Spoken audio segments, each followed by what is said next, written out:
அதனால நான் ஒரு விஷயம் சொல்றேன். இப்ப நான் இருக்கிற உதாரணத்துக்கு என் வீட்டுக்காரர் இருக்கிறாரு. சரி. இந்த கல்யாணம் ஆகி இத்தனை வருஷம் ஆகுது. ஓகே. இன்னுமே எனக்கு குழந்தை இல்ல. வேண்டிக்கோ, நான் தரம் குழந்தை வேண்டிக்கோ. எந்த கடவுள் வேண்டாத பேசாத, அது பேசாத கடவுள். நான் பேசுற கடவுள், அது நடக்காத கடவுள். நான் நடக்கிற கடவுள், அது வந்து கொடுத்து லேட் ஆகும். நான் உடனே தருவேன். நான் நித்யானந்த சாமியார் மேல். யாரு யாரு? நித்யானந்த சாமியார் மேல். நான் யார் தெரியுமா? யாரு? ரஞ்சிதா ஏய், மேடம். ரஞ்சிதமே, ரஞ்சிதமே, ரஞ்சிதமே. ஐயோ, என்னம்மா உருளை கட்ட மேய்க்கிற, கர்ணுக்கு மேய்க்கிற நீ. சத்தியமா சொல்றேன்.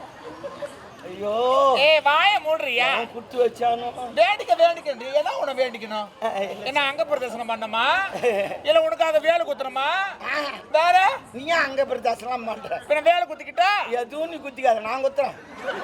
இல்ல, நான் குத்திக்கிறேன். நானும் அப்பெல்லாம் குழந்தை போகிறது வேலை குத்துன்னு வேலை குத்துவேன். நீயே குத்துவியா? நான் அப்படிலாம் கிடையாது, நான் தான் குத்துவேன். ஏ நான் தான் குத்துவேன்னா. வேலை குத்துறது முக்கியம் இல்ல. அப்போ மூடுவேன். என்னடா என்ன ஆச்சு? வேற வாய வச்சுக்கிறேன். என்ன துப்புற? அது பூச்சி வந்து பூச்சி வராது.